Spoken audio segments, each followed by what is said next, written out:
Como Moisés foi criado na cultura do Egito, Deus falou assim, Moisés, tira o seu sapato.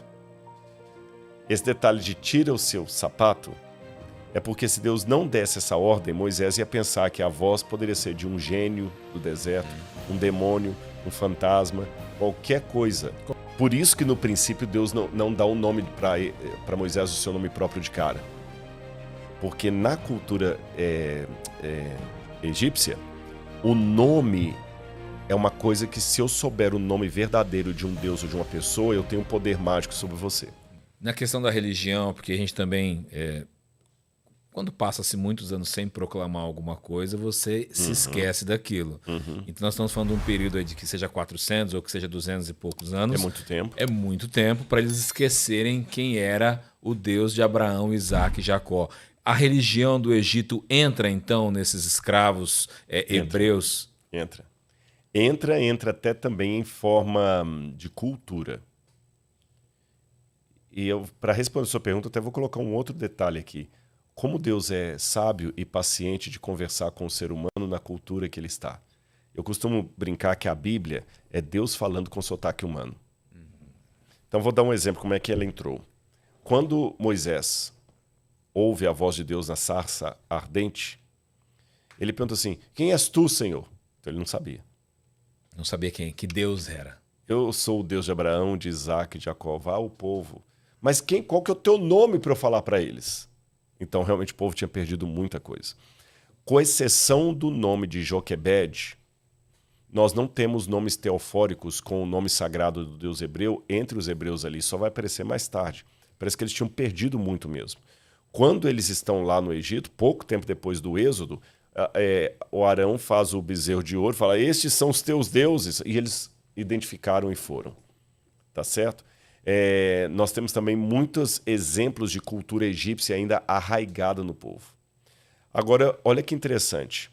Quando Deus aparece para Moisés, vocês se lembram qual foi a primeira ordem que Deus deu para Moisés no deserto? Tire as sandálias dos seus pés que está em território santo. Interessante. Isso só aconteceu mais uma vez na Bíblia com Josué. Fora disso, nenhuma outra vez Deus ordenou alguém tirar sapato em sua presença. Eu não conheço nenhuma igreja cristã, talvez até tenha alguma, que tem que tirar o sapato para ir ao culto. Tem. Tem? Não no Brasil. Não no Brasil, né? Lá a gente esteve no Paquistão no Ah, não, passado. sim. Por causa da cultura paquistanesa. Tira Sim, o sapato. Tira o sapato, porque a cultura é assim. Você tira o sim. sapato para entrar na casa da pessoa também e tudo. Mas ali é mais um uso e costume. Sim. Mas em termos doutrinários, não há. Não lembro Mas de não nenhuma. está na Bíblia? Por quê? Bom, vamos lá. Na cultura egípcia, inclusive eu tenho aqui a paleta de Narmer desenhada, que mostra o Narmer justamente em pé diante de uma divindade, que é o deus Horus. Talvez esse aqui vai ficar difícil de mostrar, porque o desenho está pequeno, mas o pessoal pode ver depois, quando adquirir o livro. Vai ter o Narmer aqui, ele está diante do deus Horus. Aqui, olha. Talvez, não sei se o pessoal vai conseguir ver. Ver se consegue dar um zoom in. Pegou aí, Gustavo? Pegou? Esse o Narmer, vocês vão perceber que o Narmer ele está diante do deus Horus, aqui, que é o deus pássaro, e ele está descalço, e atrás dele está um empregado dele segurando as sandálias dele. Essa pedra aqui ilustra o que acontece na cultura egípcia. Nós temos outros exemplares, essa não é a única não, onde diante de uma divindade você tem que tirar o seu sapato para reconhecer que é um deus que está falando com você. Mas isso é cultura egípcia. Como Moisés foi criado na cultura do Egito, Deus falou assim, Moisés, tira o seu sapato. Esse detalhe de tira o seu sapato é porque se Deus não desse essa ordem, Moisés ia pensar que a voz poderia ser de um gênio do deserto, um demônio, um fantasma, qualquer coisa. Qualquer outros deuses também que ele já tinha conhecido o tempo que ele passou no Exatamente. Egito. Então Deus falou com ele de uma maneira egípcia, tira o sandália. Então é Deus. Sabe? É como se você chegasse de chapéu e Deus falasse assim, tira o chapéu. Fala direito comigo. Desculpa, Senhor. Você entendeu? Então Deus mandou. Pra você ver, o próprio Moisés estava arraigado. Existem várias palavras e expressões que estão no livro do Êxodo que são palavras egípcias. Cesto, vime, junco. O próprio nome de Moisés, Miriam, são nomes egípcios. não são nomes hebreus. Quando Moisés, uma expressão muito clara que tinha no Egito, é assim, apagar o nome do inimigo é dar morte eterna para ele. Essa é uma expressão idiomática egípcia. Eu vou apagar o seu Tira nome. o nome dele da Significa história. que você vai ter morte, você não vai ter nem vida depois do túmulo. É aquele negócio que, quando o nome não é mencionado, a pessoa na vida, que eles acreditavam, vida após a morte, não vai receber pão e cerveja, é isso? Exatamente. Não podia mencionar o nome. Entendeu? Então eles pegavam e não pronunciavam. E há casos, por exemplo, quando Tutmosis III assume o poder, ele manda apagar dos cartuchos o nome da Hatshepsut. A gente tem no Egito vários lugares que o cartucho está apagado. Na época de Ramsés III, você tem o complô do harém, que quando Ramsés III descobre que a mulher dele queria matá-lo. Então ele manda punir a ela e a todos os envolvidos, e quando ele vai narrar a história, ele não conta o nome dos indivíduos. Ele fala o seguinte, porque o Nefer Murra, o malvado de Tebas, o desgraçado do Nilo, ele não fala o nome da pessoa. Não fala o nome. Coloca um Escreve chamamento de vermelho pra e põe um ele. chamamento. E nos cartuchos que aparecia o nome da mulher, cartucho o nome está apagado. Olha como é que isso influenciou Moisés. Quando ele está diante de Deus, angustiado, porque Deus falou, Moisés, eu vou destruir esse povo e vou fazer outro povo a partir de você. Aí ele vira e fala assim, não, senhor, não faça isso não. Perdoa esse povo ou apaga o meu nome do livro que o senhor escreveu. Teme morte eterna. Que era a cultura egípcia, estava arraigada nele. Estava arraigada. Então teve sim essa confluência e Deus aos pouquinhos foi, letra A, apagando a cultura egípcia. Letra B, aquilo que não ia atrapalhar a doutrina, Deus deixou. Com o passar do tempo, até na época dos salmistas, a expressão apagar o nome continuou sendo usado como expressão idiomática. Sobre os ímpios, Davi fala, apaga-lhes o nome, não mais existem. Né? O Jesus lá no Apocalipse, o vencedor, de modo nenhum apagarei o seu nome do livro da vida. A expressão idiomática continuou até na época de Jesus, porque a expressão idiomática não tinha problema. Sim. Então Deus também não é aquele camarada que vai exigir uma bolha. Aquilo que não atrapalha, você entendeu? Por exemplo, segundo os historiadores, quando você fala saúde depois que alguém espirra, isso é uma tradição pagã medieval que acreditava-se que quando você espirra, a alma saía pela boca. Então eu tinha que falar assim, saúde, Deus te crie, que te dê boa sorte para a alma voltar. Quem tem alergia, então, tá enrolado. Nossa, tá enrolado. Hoje, se alguém espirra perto de mim, eu falo saúde. Claro. Não estou necessariamente endossando... Que a alma dele volte Hoje eu estou sendo apenas educado, então algumas coisas permanecem, outras Deus foi tirando. Mas até que Deus fosse tirando, Deus é um pedagogo. Sim. Deus vai aos pouquinhos. Sabe da nossa letargia. Vocês têm também. vários livros aqui e tudo, né? Hoje eu conheci o pessoal que trabalha com a Geográfica, por exemplo. Tá aqui o seu Nelson, a Fernanda também. Muito obrigado, aliás, viu? Eu sei que a Geográfica ela tem, por exemplo, alguns livros que são para criança, que a ilustração é diferente da Bíblia em Ação. Porque é para criança, a Bíblia em Ação já é mais jovem, adolescente, que gosta de mangá, aquela coisa toda. Se você vai escrever um livro para pessoal mais erudito, mais um comentário bíblico, você não vai usar aqueles desenhos da Bíblia em Ação, você vai adaptando aos poucos. Deus também fez isso. O povo não estava preparado para tudo. Então, por exemplo, a linguagem dos 10 mandamentos. Não terás outros deuses diante de mim. Peraí, mas se não existe outro Deus, por que você está...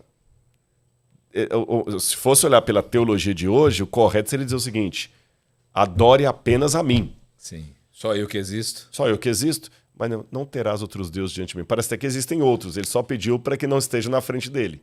Não é que Deus estava endossando o politeísmo, ele estava falando uma linguagem que o povo podia entender. Deus partia do conhecido para o desconhecido. Olha o outro mandamento. Não tomarás o nome do Senhor teu Deus em vão. Isso era muito forte para os hebreus, por quê? Porque o nome da divindade, por isso que no princípio Deus não dá um nome para Moisés, o seu nome próprio de cara. Porque na cultura egípcia, o nome é uma coisa que se eu souber o nome verdadeiro de um Deus ou de uma pessoa, eu tenho um poder mágico sobre você. Entendi. Já era parte da cultura egípcia. Tanto é que os egípcios tinham 2 nomes. O nome verdadeiro e o nome que todo mundo fake e conhecia. o verdadeiro. Tem a ver também por eles não... o Nilo é um deus também para eles. O Rapi. Por eles não chamavam de o rio, não é? O rio. E os próprios deuses também tinham nomes secretos. Osíris tinha um nome secreto. Quem conhecia? Só o sacerdote. Entendi. O Set também, Horus também, Ísis também, deusa Naamat também tinha, Maat também tinha, o deus Tot também tinha um nome secreto. E esse nome tinha que ser protegido, porque se eu pronuncio o seu nome secreto, eu tenho poder sobre você. Por isso que quando Moisés perguntou, qual é o teu nome?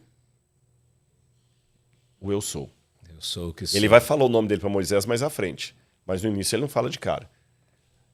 E era muito importante a questão do nome.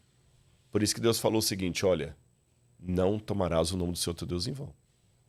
Isso então entra na cultura hebreia ou na cultura judaica, que eles passam então a chamar de Adonai depois de Hashem. Exatamente. Tiram fora o nome de Deus. Não vou falar o nome de Deus de qualquer maneira, exatamente. Agora alguém pode perguntar, então significa que esse mandamento foi só para o hebreu, não tem nada a ver comigo. Não, não é por aí.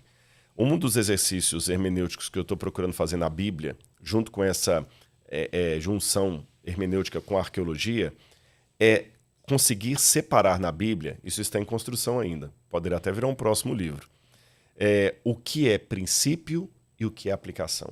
Eu vou explicar para os irmãos. O princípio vale para todo mundo, em todo tempo, em todo lugar, o princípio nunca muda. O princípio não se negocia. Princípio é princípio. Mas o princípio se matiza na história, ele se historiza de uma maneira concreta. Quando ele faz isso, ele se adapta, ele se adequa, ele se atualiza. Olha que interessante. É o que a gente estuda, a diferença de ética e moral. A ética não muda, a moral sim. Então vou dar um exemplo. Princípio, respeito. Eu tenho que respeitar vocês, eu tenho que respeitar a minha esposa, eu tenho que respeitar o pastor, eu tenho que respeitar o meu irmão, eu tenho que respeitar a natureza, eu tenho que respeitar todos. Sim. Agora, vamos fazer agora a aplicação desse princípio. Como é que eu aplico o princípio do respeito entrando numa igreja? Eu tiro o chapéu. Como é que eu aplico o princípio do respeito entrando numa sinagoga? Eu coloco o chapéu. Como é que eu aplico o princípio do respeito entrando numa mesquita? Eu tiro o sapato. Uau. É o mesmo princípio, mas a aplicação muda. Forma diferente. E eu noto que hoje, no mundo cristão, às vezes, por ter uma dificuldade entre o princípio e a aplicação dele, às vezes a gente corre o risco dos dois lados. Letra A, tratar aplicação como princípio, ou letra B, querer atualizar princípio. Exato. Querer tratar princípio como aplicação, coisas que nós não deveríamos negociar. Por isso que você vê, por exemplo, pessoas às vezes brigando por usos e costumes, que são uma aplicação, Sim. que varia de lugar para lugar.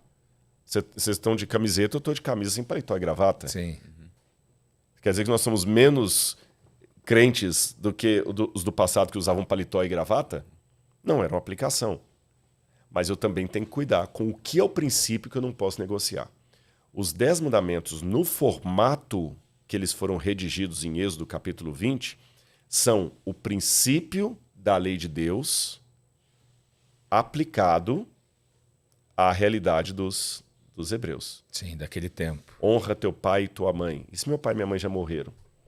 Eu tenho que pegar o princípio que está por detrás dessa palavra. É o que Paulo falou, o Espírito vivifica, mas a letra mata. Sim. Porque a letra está ali adequada. Né? Então é isso que a gente tem que entender. Deus foi pegando os princípios eternos da sua lei, da sua vontade, e foi aplicando à realidade dos hebreus.